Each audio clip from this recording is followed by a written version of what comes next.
Planet Finance Business School, High-Tech City, Hyderabad. BCom, BBA, PGDM, MBA. Call 900 నమస్తే. Welcome to Telugu popular TV. నేను సౌజన్య. So, Bengal elections phase 2 కూడా అయిపోయింది. మరి already మనం expect చేసిందే గొడవలు జరుగుతాయి దానికి సంబంధించి. సో, అలాగే జరిగింది. మరి ఇప్పుడు బీజేపీ ఛాలెంజెస్ ఏంటి? అసలు టీఎంసీ ఏం చేస్తుంది? అసలేంటి? మరి పలు అంశాలకు సంబంధించి వారి అభిప్రాయాన్ని, వారి విశ్లేషణని మనతో పంచుకోవడానికి ఈరోజు మనతో పాటు ఉన్నారు పొలిటికల్ అనలిస్ట్ పవన్ శ్రీ హర్ష గారు ఉన్నారు. వారితో మాట్లాడదాం. నమస్తే అండి. నమస్తే అండి. సో, ఫేజ్ 2 ఎలక్షన్స్ టైంలో జనరల్లీ బెంగాల్ ఎలక్షన్స్ అంటే ఖచ్చితంగా మర్డర్‌లో ఏవో ఒకటి జరిగితే ఫేజ్ 1లో మర్డర్ అవ్వకుండా ఎలక్షన్స్ అయినాయి అంటేనే చాలామంది ఆశ్చర్యపోయారు. కానీ ఫేజ్ 2లో అలా జరగలేదు. ఫేజ్ 1 ఎంత ప్రశాంతంగా జరిగిందో ఫేజ్ 2 దానికి కొంచెం అనుకోని విధంగా జరిగిందనేటువంటి వార్తలు వస్తున్నాయి. సో, దాని గురించి మీరేమంటారు? సో, ఇది ఊహించిందేనండి. మన గత వీడియో చూసినట్టయితే గనక ఎవరైతే పాపులర్ టీవీ వ్యూవర్స్ చూసారో వాళ్ళు నేను అందులో అన్నాను. ఫేజ్ 1 చాలా పీస్‌ఫుల్‌గా అయింది. దీనివల్ల బీజేపీకి ఓటు శాతం పెరిగింది. ఐ మీన్ సీట్లది వాళ్ళు ఎంతైతే వాళ్ళకి ఫస్ట్ ఫేజ్ 2021లో చూసుకున్నట్టయితే 59 సీట్స్ వస్తే ఈసారి అంచనా 100 నుంచి 120 మధ్యలో అంటున్నారు. నేను అన్నాను ఈ ప్రభావం ఫేజ్ 2 మీద కూడా పడుతుంది. జనాలు ఇంకా ఎక్కువ ఓటింగ్‌కి వస్తారు. సో, దీనిది మమతా బెనర్జీ కంటైన్ చేయడానికి బీజేపీ గ్రోత్‌ని ఆవిడ గొడవలు సృష్టిస్తారని అన్నా. సో, యాజ్ ఎక్స్‌పెక్టెడ్ గొడవలు స్టార్ట్ అయ్యాయి. సో, మనం ఇప్పుడు మాట్లాడుకునే టైంకి సుమారు 24% పోలింగ్ జరిగింది. అక్కడ కొన్ని చోట్ల చెదురుమదురు ఘటనలు అవుతున్నాయి. అదృష్టం ఏంటంటే ఇప్పటివరకు ఎవరు పోలేదు ఇంకా. This is the most successfully peacefully conducted elections in the last 50 years in west Bengal. So, ఎవరు పోకపోవడం దురదృష్టం నిజానికి అలా చెప్పడం కూడా, కానీ వాస్తవం అది.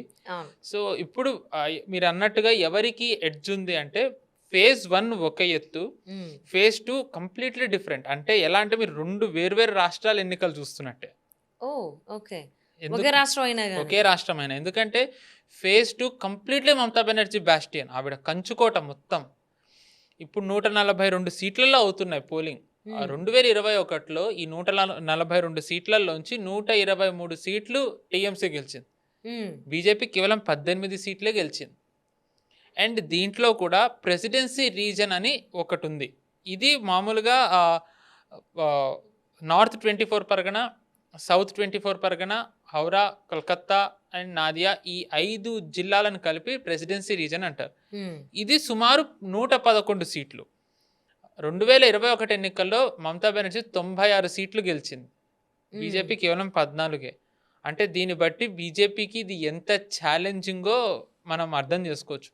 నేను అందుకే అన్నాను ఫస్ట్ ఫేజ్ గెలిచినా సరే బీజేపీకి సెకండ్ ఫేజ్ ఇంకా పర్ఫామ్ చేయాలి, అప్పుడే బీజేపీకి మంచి మెజారిటీ వస్తుందని. సో, అంటే మనం ఓవరాల్గా చూసుకున్నట్టయితే బీజేపీకి ఏదైతే నేను ఇందాక 18 సీట్స్ అన్నానో దానికంటే 3 times ఎక్కువ రావాలి.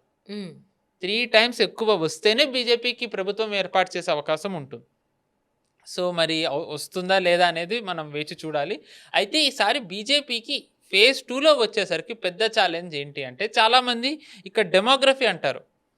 ఇది మామూలుగా మమతా బెనర్జీ కంచుకోట అంటే మనకు తెలిసిందే ఎక్కువగా ముస్లిం మెజారిటీ రీజన్లు ఉన్నాయని. కానీ బీజేపీకి పెద్ద ఛాలెంజ్ అది కాదు.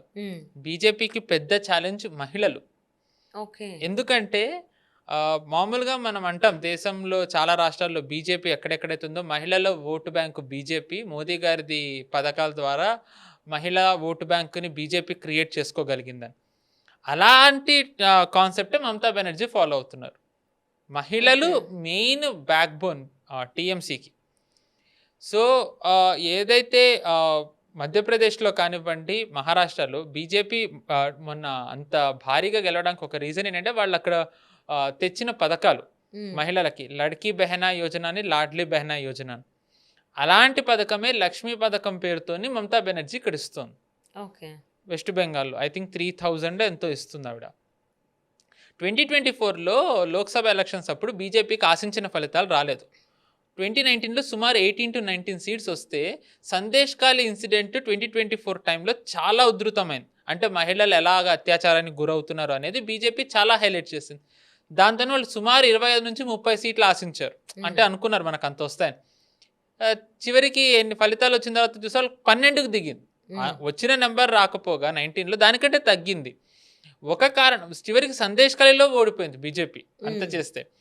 ఎందుకు ఓడారా అని చెప్పి వాళ్ళు విశ్లేషణ చేసుకుంటున్నప్పుడు అక్కడ లోకల్గా ఉన్న పాత్రికేయులు వెళ్ళి అడిగినప్పుడు మహిళలు ఏమన్నారు అంటే, మాకు మమతా బెనర్జీ నుంచి లక్ష్మీ యోజన ద్వారా డబ్బు వస్తుంది కదా, మేమెందుకు ఓడించాలి అన్నారు. అంటే దీన్ని బట్టి బీజేపీకి ఉన్న ఒక ఛాలెంజ్ ఏంటో మనం అర్థం చేసుకోవచ్చు. అండ్ ఈ ఛాలెంజ్ ఉండడం వల్లే ఒక పార్టీ మీద ఎంత వ్యతిరేకత ఉన్నా బీజేపీ అధికారంలోకి రాలేకపోయింది 2024లో. అదే జార్ఖండ్. జార్ఖండ్లో చాలామంది బీజేపీ వస్తుందని ఆశించారు. అంటే ఒక రకంగా గ్రౌండ్ ఎన్విరాన్మెంట్ ఒక మూమెంట్ వరకు అలాగే ఉంది. కానీ ఎండ్ రిజల్ట్ ఏమైందంటే బీజేపీ ఓడిపోయింది, జేఎంఎం గెలిచింది. సరే, క్యాండిడేట్స్ సెలక్షన్లో కొన్ని మిస్టేక్స్ జరిగాయి, ఇన్సైడర్ అవుట్ సైడర్ ఇలాంటివన్నీ ఒక ఫ్యాక్టర్ ఉన్నా మోస్ట్ ఇంపార్టెంట్ ఫ్యాక్టర్ ఏంటంటే, ఎలాంటిదైతే ఇప్పుడు మీకు మమతా బెనర్జీ పథకం లక్ష్మీ యోజన ఉందో, లడ్కీ బెహనా యోజన, లాడ్లీ బెహనా యోజన ఉన్నాయో, ఇలాంటి పథకమే మహిళల కోసం హేమంత్ సోరెన్ గతంలో ఆయన ఇంట్రడ్యూస్ చేసి దాన్ని ఆయన ఇంప్లిమెంట్ చేస్తూ వచ్చారు. సో దానివల్ల మహిళలు బీజేపీకి ఓటేయలేదు. ఎందుకంటే వాళ్ళ భయం ఏంటి అంటే, వీళ్ళు వస్తే గనక ఆ పథకం ఇస్తారా లేదా అని. సో దీన్ని బట్టి బీజేపీకి ఇక్కడ ఉన్న పెద్ద ఛాలెంజ్ మనం అర్థం చేసుకోవచ్చు. మహిళలని వాళ్ళు ఆకర్షించాలి. సో అందుకనే బీజేపీ ఏం చేసిందంటే, అలాంటి పథకమే వాళ్ళు కూడా తెచ్చి మేము మమతా బెనర్జీ కంటే ఎక్కువ ఇస్తామని అనేసారు. 5,000 6,000 ఇస్తామన్నారు. బట్ స్టిల్ వాళ్ళు ఉన్నదే కంటిన్యూ చేయొచ్చు కదా, కొత్తది ఎందుకు అని అనుకుంటే మాత్రం బీజేపీకి కొంచెం ఛాలెంజ్. లేదు, వాళ్ళు 15 ఏళ్ళు అయింది కాబట్టి మనం ఇంకొకళ్ళకి అవకాశం ఇద్దాం అనుకుంటే గనక ఈసారి వేవ్ బీజేపీకి అనుకూలంగా మారే అవకాశం ఉంది. మనిషి ఎప్పుడైనా ఒక రూపాయి ఎక్కువ వస్తుందని ఆలోచిస్తేనే మొగ్గు చూపుతాడు తప్ప, సేమ్ వస్తుందంటే మరి సేమ్ వస్తున్నప్పుడు నేను ఎందుకు ఆ పార్టీకి వెళ్ళాలని ఆలోచిస్తారు కదా. కరెక్ట్. అందుకే బీజేపీ ఇక్కడ ఇంకొన్ని కూడా మహిళలని ఆలోచింపచేసేలా వాళ్ళు ఇంకొన్ని నరేటివ్లు పుష్ చేయడం మొదలుపెట్టారు. దాంట్లో ఒకటి ఏంటి అంటే, పిల్లల మీద వాళ్ళు పిల్లలను అస్త్రాలుగా వాడారు. అంటే మరి అస్త్రాలంటే వైలెంట్ గా కాదు, అక్కడ పిల్లలు వేరే ఊళ్ళకి వెళ్ళిపోతారు, మైగ్రేషన్. అంటే అక్కడ బెంగాల్లో ఏమి ఉద్యోగాలు రావు కాబట్టి వాళ్ళు దక్షిణాది రాష్ట్రాలకు, గుజరాత్కు, ఉత్తరప్రదేశ్కు వెళ్ళిపోతారు. బీజేపీ ఏమందంటే, మేము గనక ఇక్కడ అధికారంలోకి వస్తే మీ పిల్లలు ఎక్కడికి వెళ్ళరు, ఇక్కడే ఉంటారు, మేము ఇక్కడ మీతోనే ఉంటారు, మేము ఇక్కడికే ఉద్యోగాలు తెస్తాము, ఇక్కడే మేము వ్యాపారాలు మొదలు పెట్టిస్తాము, ఇక్కడే మేము పరిశ్రమలు పెట్టిస్తాం అన్నారు. సో 15 ఏళ్ల వ్యతిరేకత, పిల్లల మీద ఉన్న ప్రేమ, బీజేపీ పథకాలు ఏవైతే ఉన్నాయో అవి గనక మహిళలు నమ్మినట్టయితే ఈ రెండో ఫేజ్లో బీజేపీకి మంచి సీట్లు వచ్చే అవకాశం ఉంది. కానీ బీజేపీకి ఇంకా దాన్ని బలపరచాలి అంటే మహిళలది వాళ్ళు ఇంకా స్ట్రెంథెన్ చేయాలంటే టీఎంసీ మీద వ్యతిరేకత రావాలి, ఒక భయం రావాలి. అందుకనే బీజేపీ ఒక నరేటివ్ బాగా ఏం పుష్ చేస్తుందంటే, ఇండస్ట్రీస్ ఎలా వెళ్ళిపోయాయని. బెంగాల్లో అందరికీ కూడా నానో ఇండస్ట్రీ వెళ్ళిపోయింది, అందరికీ తెలుసు. నానో పరిశ్రమ పెట్టాలనుకుంటే మమతా బెనర్జీ గొడవ చేసింది, అక్కడి నుంచి ఆవిడ ఫేమస్ అయింది. ఆవిడ గెలవడానికి అది కూడా ఒక కారణమైందని. అంటే అక్కడ మమతా బెనర్జీ చేసిన గొడవే తెలుసు, కానీ 70లలో కమ్యూనిస్టులు చేసిన గొడవ చాలా మందికి తెలియదు. బీజేపీ ఇప్పుడు దాన్ని హైలైట్ చేస్తుంది. అంటే కమ్యూనిస్ట్ అయినా టీఎంసీ అయినా వాళ్ళందరి మనస్తత్వం ఒక్కటే, పరిశ్రమలు రాకూడదు, మీరెవ్వరూ ఎదగకూడదు, దాని ద్వారా మొత్తం రాష్ట్రం అధోగతి పాలవుతుంది అని చెప్పి వాళ్ళు ఒక నెరేటివ్ పుష్ చేస్తున్నారు. ఇది మన ప్రేక్షకులకు కూడా తెలియాలి. ఎవరైతే కమ్యూనిస్టులని నమ్ముతారో అసలు నిజంగా కమ్యూనిస్ట్ మైండ్ సెట్ ఎలా ఉంటుందో తెలియడానికి ఇది ఒక ఉదాహరణ. మనకి తెలిసిందే బిర్లాలు ఎంత పెద్ద సంస్థ, ఆ బిర్లా ఆయన కూడా ఎంత పెద్ద వ్యాపారవేత్త. ఆయనది మామూలుగా ఇప్పుడు హెడ్ క్వార్టర్స్ అన్ని కూడా ముంబైలో ఉన్నాయి, మహారాష్ట్రలో ఉన్నాయి. కానీ నిజానికి దీనికి ముందు అదంతా కలకత్తాలో ఉండేది 70లలో. అయితే ఆయన ఒకసారి ఆయన ఆఫీస్కి వెళ్తున్నారు, కార్యాలయానికి. కమ్యూనిస్టులు ఆయన కార్ని చుట్టుముట్టేసి కార్ నుంచి బయటికి లాగి ఆయనని కొట్టి ఆయన బట్టలు చించేశారు. ఒక వ్యాపారవేత్త బట్టలు చించేశారు. అక్కడ ఉద్యోగాలు బిర్లాది తీసేయాలని. ఆయన వితిన్ మినిట్స్ ఆయన ఆఫీస్కి వెళ్ళి అక్కడి నుంచి అటు మహారాష్ట్ర మూవ్ అయిపోయి ఫ్లైట్లో ముంబై వెళ్ళిపోయి 6 నెలల లోపు ఆయన మొత్తం ఆఫీసు కార్యకలాపాలన్నిటినీ ముంబైకి మార్చేసుకున్నారు. అంటే ఒక పరిశ్రమ వెళ్ళిపోయింది అంటే ఎన్ని ఉద్యోగాలు వెళ్ళిపోయినట్టు. సుమారు 6,000 సంస్థలు మమతా బెనర్జీ సీఎం అయినప్పటి నుంచి వెళ్ళిపోయాయి. ఉన్నవి కాస్త 6,000 సంస్థలు వెళ్ళిపోయాయి. సో బీజేపీ ఏంటంటే దీన్ని అస్త్రంగా వాడుతోంది. అంటే మహిళలది ఏదైతే మెయిన్ ఇంపార్టెంట్ ఫ్యాక్టర్, ఒక మహిళ అనేసరికి వాళ్ళ పిల్లలంటే ఎవరికైనా ఇష్టమే. అవును. ముఖ్యంగా మహిళలకి కొడుకులన్నా పిల్లలన్నా చాలా ఇష్టం, వాళ్ళతో ఉండాలి అని ఎవరికన్నా ఉంటుంది. అవును. సో కానీ వాళ్ళు ఏం చేస్తారు, కుటుంబం బాగుండాలని వేరే రాష్ట్రానికి వెళ్ళి కష్టపడతారు. సర్వైవల్ కోసం మరి డబ్బులు కావాలి కదా, అక్కడ Correct. లేనప్పుడు వేరే చోటుకి వెళ్ళాలి. సో దీన్ని బీజేపీ హైలైట్ చేస్తుంది. మమతా బెనర్జీ మీకు పథకం ఇస్తోంది కానీ మీ పిల్లల్ని మీ దగ్గర లేకుండా చేసింది మేము గనక వచ్చినట్టయితే మేము అదే చేస్తామని. దీన్ని యాంప్లిఫై చేయడానికి యోగి ఆదిత్యనాథ్ గారిని ఎక్కువగా ఎక్కడైతే మైగ్రేషన్ జరిగే రాష్ట్రాలు ఉన్నాయో అక్కడికి ఆయన్ని పంపారు. ఓకే. అంటే చాలా మంది ఆయన హిందుత్వ కోసమే పంపారు అనుకుంటారు, అండర్లైన్గా హిందుత్వ, ఆయన కేవలం దానికోసమనే పంపలేదు. మైగ్రేషన్ ఎక్కడైతే ఎక్కువగా జరిగే రాష్ట్రాలు ఉన్నాయో అక్కడ ఆయన క్యాంపెయినింగ్ చేస్తున్నారు. ఆయన అక్కడ ప్రచారం చేస్తూ మీ పిల్లలు ఒకప్పుడు ఉత్తరప్రదేశ్ కూడా ఇలాగే అందరూ వలస వెళ్ళిపోయేవాళ్ళు, కానీ నేను వచ్చిన తర్వాత పరిశ్రమలు తేవడంతో ఉత్తరప్రదేశ్కి వలసలు పెరిగాయి. ఉత్తరప్రదేశ్ వదిలేని వాళ్ళు ఉత్తరప్రదేశ్ రావడం కాకుండా వేరే రాష్ట్రాల నుంచి కూడా ఇప్పుడు ఉత్తరప్రదేశ్కి వస్తున్నారు. సో బీజేపీ గవర్నెన్స్ ఎలా ఉంటుంది అనడానికి ఉత్తరప్రదేశ్ ఒక ఉదాహరణ. బీజేపీకి మరోసారి అవకాశం ఇచ్చినట్టయితే గనక బీజేపీ చేసి చూపిస్తుందని ఆయన చెప్తున్నారు. సో అంటే ఏంటంటే మహిళలని మెయిన్ టార్గెట్గా పెట్టుకుని బీజేపీ ఫేజ్ 2 ఎలక్షన్స్ నడుపుతోంది. సో బట్ ఇంత చేసినా సరే బీజేపీకి ఉండే ఒక పెద్ద ఛాలెంజ్ ఏంటి అంటే జనాలు బయటికి రావాలి. అంటే మమతా బెనర్జీ భయం ఎలా ఉంటుంది అంటే ఇప్పటికీ మీరు పబ్లిక్ ఒపీనియన్ అని చూసినట్టయితే వాళ్ళు బయటికి చెప్పరు ఎవరికి ఓటేశారంటే, వాళ్ళు బయటికి చెప్పరు. ఎందుకంటే ఆ వీడియో చూసి అందులో ఎవరన్నా దొరికితే గనక వాళ్ళని ఏం చేస్తారో నన్ను. అండ్ మీకు మీకు 2 చిన్న ఆసక్తికరమైన సంఘటనలు చెప్తా. అంటే టీఎంసీ మైండ్ సెట్ ఎలా ఉంటుంది. ఇప్పుడు చాలా మంది అంటున్నారు వేరే రాష్ట్రాల నుంచి పోలీసుల్ని తెచ్చారు, వేరే రాష్ట్రాల నుంచి అధికారుల్ని తెచ్చారు, బెంగాల్లో లేరా అని చెప్పి. బెంగాల్లోని పోలీసులు లిటరల్గా వాళ్ళకి మరి భయమా అమ్ముడిపోయారో తెలియదు కానీ వాళ్ళు టీఎంసీకి ఎలా పని చేస్తారంటే ఒక చిన్న ఉదాహరణ. రాజేష్ సింగ్ అని ఆయన former commissioner, Calcutta police commissioner. అక్కడ జగడ్తాల్ అనే ఒక నియోజకవర్గం ఉంది, ఆయన అక్కడి నుంచి బీజేపీ తరఫున అభ్యర్థిగా నిలబడ్డారు. టీఎంసీ వాళ్ళు ఆయన మీద దాడి చేశారు. ఎన్నికల్లో దాడి జరగడం బెంగాల్లో సహజం అని చెప్పి వీళ్ళు క్రియేట్ చేసేసారు. అందులో భాగంగానే ఆయన మీద దాడి చేస్తే ఆయన కార్యకర్తలతోనే అక్కడ పోలీస్ స్టేషన్కి వెళ్ళి కంప్లైంట్ నమోదు చేద్దాం అనుకుంటే పోలీసులు కంప్లైంట్ తీసుకోలేదు. Complaint despite being a former police commissioner ఆయన చెప్పినా కూడా కంప్లైంట్ తీసుకోలేదు. కంప్లైంట్ తీసుకోకపోగా ఆయన అపోనెంట్ ఎవరైతే ఉన్నారో వాళ్ళకి ఫోన్ చేయడంతో వాళ్ళు పోలీస్ స్టేషన్కి వచ్చి రిటర్న్ మళ్ళీ వీళ్ళని కొట్టారు. కంప్లైంట్ ఇవ్వడానికి వచ్చినందుకు పోలీస్ స్టేషన్ దగ్గరే పోలీసులు కూడా దాంట్లో పాలు పంచుకుని ఈవెన్ ఆ రాజేంద్ర సింగ్ ఆయన కూతుర్ని కూడా కొట్టారు. ఆయన వీడియోస్ చూపించారు సాక్ష్యంగా. అంటే బెంగాల్లో దీన్ని ఏమంటారంటే క్లబ్ కల్చర్ అంటారు. మీరు ఇప్పుడు ఎందుకు సెంట్రల్ ఫోర్సెస్ ఇన్ని దిగాయనడానికి మీకు ఈ సంఘటన చెప్తే మీకు అర్థమవుతుంది. ఇప్పుడు మీకు చెప్పింది సంఘటనకి ఇంకా ఎక్స్టెన్షన్ చెప్తా. మామూలుగా పోలీస్ స్టేషన్కి ఎవరన్నా ఎందుకు వెళ్తారు, ఏమన్నా గొడవలు వస్తే వాళ్ళు సాల్వ్ చేస్తారా. బెంగాల్లో కనుక అలా వెళ్ళినట్టయితే పోలీసు ఫస్ట్ చేసే పని ఏంటంటే ఐదర్ టీఎంసీ ఎమ్మెల్యే కన్నా ఫోన్ చేస్తారు, లేకపోతే లోకల్ టీఎంసీ ఆఫీస్ కన్నా ఫోన్ చేస్తారు. అదంతే, అక్కడ జ్యుడిషియరీ ఉండదు. అయితే వాళ్ళు టీఎంసీ ఆఫీస్కి వెళ్తారు. టీఎంసీ ఆఫీస్లో క్యారమ్ బోర్డ్ ఆడుకునే కార్యకర్తలు, చెస్ ఆడుకునే కార్యకర్తలు వాళ్ళిద్దరిది విని ఎవరిది కరెక్ట్, ఎవరికి ఏం చేయాలనేది వాళ్ళు నిర్ణయిస్తారు. నిర్ణయించిన తర్వాత వాళ్ళ నుంచి డబ్బు తీసుకుంటారు. దీన్నే కట్ మనీ అంటారు. అక్కడ మనం సినిమాలో వింటాం నేనే కోర్ట్, నేనే జైలు, నేనే జడ్జ్ అని. అలాగ అక్కడ టీఎంసీ కార్యకర్తలు అన్ని క్లబ్ కల్చర్ అంటారు. సో దీన్ని బ్రేక్ చేయాలి అంటే పోలీసులు ఇప్పుడు ఇలా ఉన్నారు అక్కడ. మరి భయంతోనా లేకపోతే నిజంగా అమ్ముడిపోయారా, మమతా బెనర్జీ మీద కృతజ్ఞత అభిమానం ఏమో తెలీదు. మరి అక్కడ జనాల ధైర్యం ఎలా వస్తుంది? అందుకనే వేరే మొత్తం సిఏపిఎఫ్ అంటే central armed police forces, CRPF కానివ్వండి, సిఐఎస్ఎఫ్ కానివ్వండి, సశస్త్ర సీమా బల్, ఇలాంటి వాళ్ళందరినీ దింపడానికి కారణం అదే, కేంద్ర బలగాలని. ఎందుకంటే వాళ్ళు ఆబ్వియస్లీ పోలీసుల మైండ్ సెట్తో ఉండరు. అందుకనే వాళ్ళు ఫ్లాగ్ మార్చులు చేస్తున్నారు. మనం నిన్న రాత్రికి వచ్చిన నివేదిక ప్రకారం 60 గంటల్లో 2400 మందిని అరెస్ట్ చేశారు.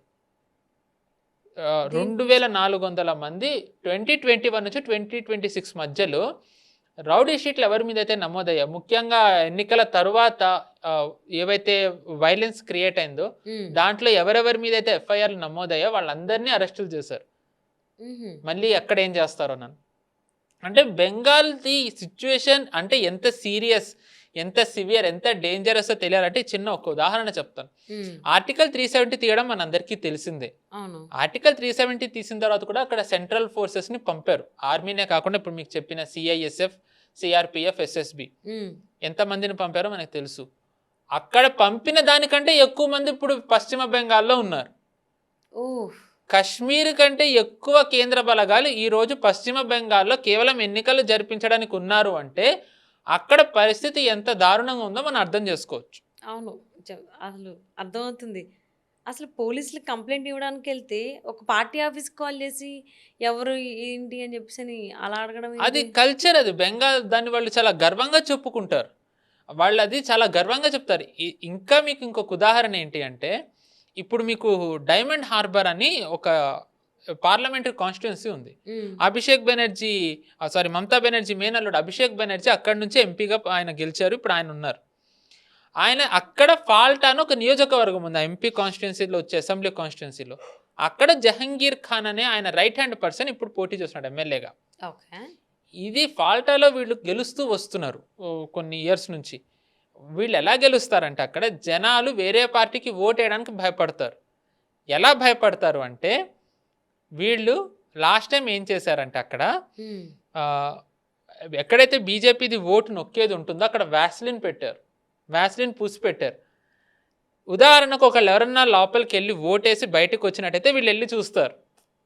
అక్కడ అలా వ్యాస్లిన్ది కనుక మారినట్టయితే వాళ్ళు ఎవరికి ఓటేసినట్టు, బీజేపీకి. వాళ్ళు అవుట్. ఇంకా వాళ్ళ మీద దాడులు, బతికుంచారో చంపారో కూడా తెలియదు. అలా ఉంటుంది బెంగాల్. అండ్ ఇది డాక్యుమెంటెడ్, క్రియేట్ చేసింది కాదు. ఈ కమ్యూనిస్టులు కొంతమంది ఇలా ఇవన్నీ నిజాలు చెప్తే ఇవన్నీ సృష్టించడం అంటారు. ఇవన్నీ డాక్యుమెంటెడ్. ఇవి నెట్లో వెళ్ళి మన ప్రేక్షకులు చూసేవాళ్ళు ఎతికితే వాళ్ళకి తెలుస్తాయి కూడా ఇవన్నీ. 2024 పార్లమెంట్ అసెంబ్లీలో ఇదే ఫాల్టా నియోజకవర్గంలో టేపు వేసేసి పెట్టారు ఓటేయడానికి లేకుండా బీజేపీకి. ఇప్పుడు మనం మాట్లాడే టైంకి కొన్ని బూతుల్లో ఫాల్టాలో ఇవే మళ్ళీ వచ్చాయి. బీజేపీ వాళ్ళు కంప్లైంట్లు చేస్తున్నారు. ఇంత సెంట్రల్ ఫోర్సెస్ దింపిన తరువాత కూడా ఇలా ఉంది అంటే బెంగాల్ పరిస్థితి ఎలా ఉందో మనం అర్థం చేసుకోవచ్చు. అండ్ అభిషేక్ బెనర్జీ అంటే బెంగాల్లో జనాల భయం. ఇప్పుడు మీరు అంటే వాళ్ళు వ్యాస్లిన్ పెట్టి ఒక్కసారి దాడి వాళ్ళ మీద చేస్తే అక్కడ ప్రభావం ఎలా పడుతుందండి? ఒక్కళ్ళ మీద చేసినా చాలా అందరి మీద పడుతుంది. ఎగ్జాక్ట్లీ, వీళ్ళందరినీ చేయక్కర్లే, ఒక్కళ్ళ మీద చేస్తే ఆ మెసేజే వెళ్ళిపోతుంది అందరికి. సో అందుకే మళ్ళీ ఒకసారి ఆ రోజుల్ని అంటే వీళ్ళకి గోల్డెన్ డేస్ కదా టీఎంసీకి, వాళ్ళు అవి గుర్తు చేద్దామని మన క్యాంపెయినింగ్లో అభిషేక్ బెనర్జీ అక్కడ కొన్ని చోట్ల గొడవలు జరగలేదు 2021లో. దానికి ఆయన ఇచ్చిన ఆన్సర్ ఏంటంటే, లాస్ట్ టైం మేము దయతల్చి వదిలేసాము, ఈసారి May 4th తర్వాత నేను చూస్తాను, ఎవడు ధైర్యం ఉన్నవాడు మాకా దూద్ పియా కిస్ కాన్ ఢిల్లీ సే ఆకే ఆప్కో బచాయేగా అన్నట్టుగా మాట్లాడారు ఆయన. దేకుంగా కాన్ రోకేగా ఆప్కో అని, ఎవడు కాపాడుతాడు. సో అంటే ఎలాంటి వాళ్ళు అభ్యర్థులుగా ఉన్నారో అర్థం చేసుకోవచ్చు. కొంతమంది అంటున్నారు పోలీసులు రౌడీలుగా వ్యవహరిస్తున్నారు. పోలీసులు రౌడీలుగా వ్యవహరించడం లేదు, రౌడీలు పార్లమెంట్లోకి అసెంబ్లీకి పోటీ చేస్తున్నారు. అండ్ అక్కడ ఇప్పుడు మీకు ఏదైతే ఫాల్టా నియోజకవర్గం చెప్పానో అక్కడ ఇప్పుడు జహంగీర్ ఖాన్ అనే అతను పోటీ చేస్తున్నాడు. ఇతను అభిషేక్ బెనర్జీకి రైట్ హ్యాండ్. సో ఈ ఫాల్టా అనేది నియోజకవర్గం ఆ ఊరు దేనికి ఎలా అంటే, దురంధర్ నాకు తెలిసి అందరూ చూసి ఉంటారు చాలా మంది మన ప్రేక్షకులు. లారీ, మన భారతదేశంలో మనం గర్వంగా చెప్పుకోవచ్చు ఫాల్టా మన లారీ అని. Women trafficking, drugs smuggling, illegal arms smuggling, you name it, ఫాల్టాలో అవన్నీ జరుగుతాయి. అండ్ వీటన్నిటిని జరిపించే వ్యక్తి జహంగీర్ ఖాన్. ఇప్పుడు అసెంబ్లీకి టీఎంసీ తరఫున ఫాల్టాలో నిలబడ్డ వ్యక్తి ఇవన్నీ జరిపించడానికి చూసుకుంటాడు జహంగీర్ ఖాన్. అండ్ ఇతను ఇప్పుడు ఫాల్టాలో ఇంత ఉధృతం అవ్వడానికి కారణం ఏంటి అంటే, మమతా బెనర్జీకి అభిషేక్ బెనర్జీకి మధ్య చిన్న గొడవ ఉంది ఇప్పటి వరకు. ఇప్పుడు మీకు జహంగీర్ ఖాన్ అని ఎవరైతే చెప్పానో ఇతని స్థానంలో మమతా బెనర్జీది అంత టాప్ లో ఉన్నప్పుడు షౌకత్ మొల్లా అని అతను ఉండేవాడు. ఇప్పుడు ఇతను ఏవైతే జహంగీర్ ఖాన్ ఏవైతే చేస్తూ వస్తున్నాడో ఇవన్నీ షౌకత్ మొల్లా చేసేవాడు. సో అభిషేక్ బెనర్జీ రావడంతో షౌకత్ మొల్లాని తప్పించాడు, జహంగీర్ ఖాన్ని తెచ్చాడు, అతను ఇవన్నీ చేస్తాడు. సో అంటే Mamata Banerjee old faction versus Abhishek Banerjee faction మధ్య కూడా ఒక చిన్న డిఫరెన్స్ ఉంది. ఈసారి బీజేపీకి అది కూడా ప్లస్ అవ్వచ్చు, బట్ అది మనం చూడాలి. అంటే ఎందుకు సెంట్రల్ ఫోర్సెస్ ఇంతగా వాళ్ళు ఫ్లాగ్ మార్చులు చేయడం, 370 అప్పుడు కాశ్మీర్లో పెట్టిన దానికంటే ఎందుకు ఇంతమందిని పెట్టడం, ఎందుకు 2400 మందిని కేవలం 142 అసెంబ్లీ నియోజకవర్గాల్లో జరిగే చోట అరెస్ట్ చేశారంటే ఇవన్నీ వస్తాయి. అండ్ ఇంత చేసిన తర్వాత కూడా ఈసీకి ఎక్కడో అనుమానం ఉంది, అబ్జర్వర్స్ లేకపోతే గనక సమస్య. అందుకనే ఆనంద్ పాల్ శర్మ అని యూపీ నుంచి దించారు. ఇప్పుడు ఆయన మీదే చాలా మంది విరుచుకు పడుతున్నారు, టీఎంసీ వాళ్ళు, సమాజ్వాదీ పార్టీ వాళ్ళు. ఈయన ఎవరు అంటే మీకు రాంపూర్ అనే అక్కడ ఒక నియోజకవర్గం ఉంది ఎంపీది ఉత్తరప్రదేశ్లో. సమాజ్వాదీ పార్టీలో అఖిలేష్ యాదవ్ మనకి తెలుసు ఇప్పుడు సుప్రీం. ఆయన తరువాత సెకండ్ ఇన్ కమాండ్ వరకు ఉండేవారు ఆజం ఖాన్ అని ఆయన. ఇప్పుడు మీకు ఏదైతే నేను ఫాల్టా చెప్పానో ఒకప్పుడు రాంపూర్లో అవన్నీ జరిగేవి, గొడవలు, దొమ్మిలు, women extortion, illegal arms smuggling, అన్ని డ్రగ్ ట్రాఫికింగ్ అన్నీ జరిగేవి అక్కడ. అయితే బీజేపీ యోగి ఆదిత్యనాథ్ గారు అధికారంలోకి వచ్చిన తర్వాత ఆయన ఫస్ట్ తీసుకున్న చర్య లా అండ్ ఆర్డర్ సెట్ చేయాలి, సో గ్యాంగ్స్టర్స్ది ఎలిమినేట్ చేయాలి, వాళ్ళది అంతా ఆపరేషన్. సో మరి రాంపూర్లో ఆజం ఖాన్ని కొట్టాలి అంటే అంత ధైర్యం ఎవరికి ఉంటుంది? అందులో వాళ్ళది ఆయన రిలీజియస్ ఫెనటిక్, ముస్లిమ్స్ బ్యాకింగ్ ఉంది, అఖిలేష్ యాదవ్ బ్యాకింగ్ ఉంది, అధికారంలో లేకపోయినా కాంగ్రెస్ ఆయన్ని సమర్థించేది. సో మరి ఆయన్ని ఎలా కొడతారు అంటే ఆనంద్ పాల్ శర్మ అని ఆయన్ని అక్కడ యూపీలో ఆ ప్లేస్కి ఆయనని వేస్తే ఆయన కంప్లీట్ ఆపరేషన్స్ క్లోజ్ చేయించేశారు. ఈరోజు Rampur clean city, Rampur complete clean. Trafficking, smuggling, రౌడీలు, గుండాలు ఏవీ లేకుండా చేయడంలో కీలక పాత్ర పోషించిన వ్యక్తి ఆనంద్ పాల్ శర్మ. అందుకే ఆయనని ఈ రోజు డైమండ్ హార్బర్ కి పెట్టారు. ఇప్పుడు మనం మాట్లాడే టైంకి ఎక్కడెక్కడైతే ఈ మన టేపులు పెట్టున్నాయని అంటున్నారో అక్కడక్కడల్లా ఆయన వెళ్ళి ఆయన పోలింగ్ బూతులు చూసి వస్తున్నారు. ఆయన ఇంతే కాకుండా ఆయన నిన్న రాత్రి కూడా ఎవరెవరైతే అనుమానం ఉందో గొడవలు చేసిన వాళ్ళ ఇంటికి వెళ్ళి మరి ఆయన వార్నింగ్ ఇచ్చి వస్తున్నారు. చాలా మందిని రౌడీ అంటున్నారు, ఈయన రౌడీకి కాదు, రౌడీలను కంట్రోల్ చేస్తున్నారు ఈయన. అండ్ ఇప్పుడు ఈయన ఎందుకు ఇంత చేయాల్సి వస్తుంది అంటే మరి అభిషేక్ బెనర్జీ ఇందాక ఇచ్చిన హెచ్చరిక చూసాం, జనాలకు ఆ భయం ఎలా ఉంటుంది? మరి ఆ భయం పోవాలి అంటే గనక మరి ఏదన్నా జరగాలి కదా. ధైర్యంగా బయటకు వచ్చి ఓటు వేయాలి అనుకుంటే అమ్మయ్య ఫస్ట్ ఫేజ్ లో చూసాం ప్రశాంతంగా ఎన్నికలు జరిగాయి, ఏదో మార్పు వచ్చే అవకాశం కనిపిస్తోంది. మరి అది ఈసారి ఇక్కడ కూడా మనం వేద్దాం అనుకుంటే లేదు, అంత మార్పు ఏమీ రాదు, జాగ్రత్తగా ఉండండి అని చెప్పి అభిషేక్ బెనర్జీ బెదిరిస్తున్నాడు. మరి జనాలది మార్చాలి కదా మైండ్ సెట్, అంటే ధైర్యం ఇవ్వాలి. అందుకనే ఫ్లాగ్ మార్చ్ చేయడంతో పాటు ఆనంద్ పాల్ లాంటి శర్మ లాంటి వాళ్ళు చెప్తున్నారు, హెచ్చరిస్తున్నారు, గొడవలు చేస్తే కనుక మీరే పశ్చాత్తాపడతారు, అలాంటివి ఏవి చెయ్యొద్దు అని, మీ హద్దుల్లో మీరు ఉన్నట్టయితే అందరికీ మంచిదని. ఇంత జరిగిన తర్వాత కూడా టీఎంసీ వాళ్ళు ప్రెస్ మీట్ పెట్టి ఈ ఆనంద్ పాల్ శర్మ అతన్ని మేము గెలిచిన తర్వాత యూపీ నుంచి లాక్కుని వస్తామని అంటున్నారు, లాక్కుని నిన్ను ఇక్కడికి తెస్తాము, నీ అంతు చూస్తామని అంటున్నారు. మరి ఎవరైతే ఒక ఐపీఎస్ ఆయన డ్యూటీ చేస్తున్నదని తప్పు అంటున్నారో మరి ఐపీఎస్ని బెదిరించడం తప్పని అంటారు ఎవరైనా? మాట్లాడరు. సో అంటే బెంగాల్ ఎలాంటి ఫేజ్ 2 ఎంత ఛాలెంజ్ ఉంది, అక్కడ ఎలాంటి వ్యవస్థ ఉంది, ఎలాంటి దాన్ని బీజేపీ ఢీ కొడుతుందో మనకి దీంతో అర్థమవుతుంది. మనం సినిమాల్లో చూస్తాము రౌడీలు ఎలా చేస్తారు, నిజానికి సినిమాల్లో వాళ్ళు చాలా చిన్నగా చూపిస్తారు, ఇవి వాస్తవంగా జరిగాయి. ఒక పోలీస్ కమిషనర్ కి పరిస్థితి ఇలా ఉందంటే సాధారణ ప్రజలకు అక్కడ ఇంకా వ్యవస్థ ఎలా ఉందో మనం అర్థం చేసుకోవచ్చు. బట్ అందుకే బీజేపీ ఒక రకంగా అమిత్ షా గారు అక్కడే ఉండి ఆయన అంతా మానిటరింగ్ చేస్తున్నారు. ఈసీ కూడా ఈసారి చాలా స్ట్రిక్ట్ గా అన్ని ఫోర్సెస్ ని పెట్టింది.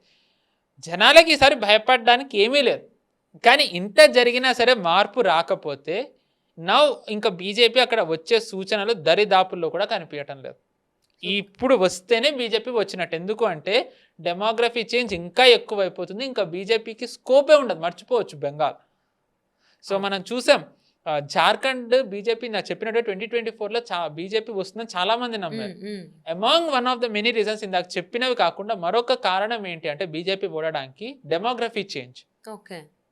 అక్కడ సంతల్ పరగణ అనే ఒక ప్రాంతం ఉంది నియోజకవర్గం, అందులో సుమారు 18 నుంచి 20 సీట్లు ఉంటాయి. బీజేపీ సార్ అక్కడ మెజారిటీ వస్తుందని అనుకున్నారు, కానీ డెమోగ్రఫీ చేంజ్ అవ్వడం వల్ల అక్కడ బంగ్లాదేశీలు ముస్లింలు ఎక్కువ అవ్వడం వల్ల అక్కడంతా జార్ఖండ్ ముక్తి మోర్చా జేఎంఎం పార్టీకి వెళ్ళిపోయాయి ఓట్లు. దాంతో మొత్తం రిజల్టే తారుమారైంది. సో అలాగే బెంగాల్ కూడా ఇంకా చేజారిపోతుంది. అందుకే బీజేపీ నౌ ఆర్ నెవర్ అనే రేంజ్లో బీజేపీ పోటీ చేయడానికి కారణం. అందుకే నా వ్యక్తిగత అభిప్రాయం 2014 జనరల్ ఎలక్షన్స్ తర్వాత బీజేపీ ఇంత అంటే ఇంత మొత్తం ఎఫర్ట్స్ పెట్టింది ఇదే. ఈవెన్ ఉత్తరప్రదేశ్ 2017 కాదు, 2019 జనరల్ ఎలక్షన్స్ కాదు, 2024 అంతకంటే కాదు, 2026 వెస్ట్ బెంగాల్కే వీళ్ళు ఇంత ఎఫర్ట్స్ పెడుతున్నారు. మరి జనాలు ఎటు ఉంటారు అనే దాని మీదే అంతా ఆధారపడి ఉంటుంది. మొత్తం సెంట్రల్ ఫోర్సెస్ ఏం చేయాలో సెంట్రల్ ఫోర్సెస్ అన్నీ చేశాయి.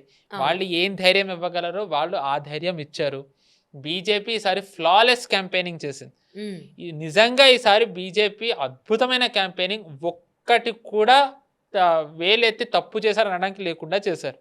బట్ ఇంత జరిగిన తర్వాత కూడా ఓటర్స్ ఏటు నిర్ణయం తీసుకుంటారు అనేది మనం వేచి చూడాలి. బట్ ఇంత చెప్పిన తర్వాత కూడా బీజేపీకి ఎడ్జ్ ఉంది. ఎందుకంటే ఫస్ట్ ఫేజ్లో వాళ్ళు ప్రదర్శన ఆశాజనకంగా ఉంది, బాగుంది. కాబట్టి సెకండ్ ఫేజ్లో వాళ్ళు కొంచెం ఎఫర్ట్స్ పెట్టినట్టయితే గనక బీజేపీకి వచ్చే అవకాశం ఉంది. ఎందుకు అంటున్నానంటే మీకు ఇందాక ప్రెసిడెన్సీ రీజన్ అన్నీ చెప్పాను, 142 సీట్స్ ఇది. అవును, మనం దాంట్లోనే చూసుకున్నట్టయితే సుమారు 60 సీట్లలో, ఈ 142లో 60 సీట్లలో 2021 ఎలక్షన్లో టీఎంసీ గెలిచిన మెజారిటీ కంటే ఎస్ఐఆర్ ద్వారా ఈసారి జరిగిన డిలీషన్ ఎక్కువ. అండ్ దీస్ 60 సీట్లలో 50 సీట్లలో బీజేపీ ఓటు పర్సెంటేజ్ 2024లో చాలా ఇంప్రూవ్ చేసుకుంది.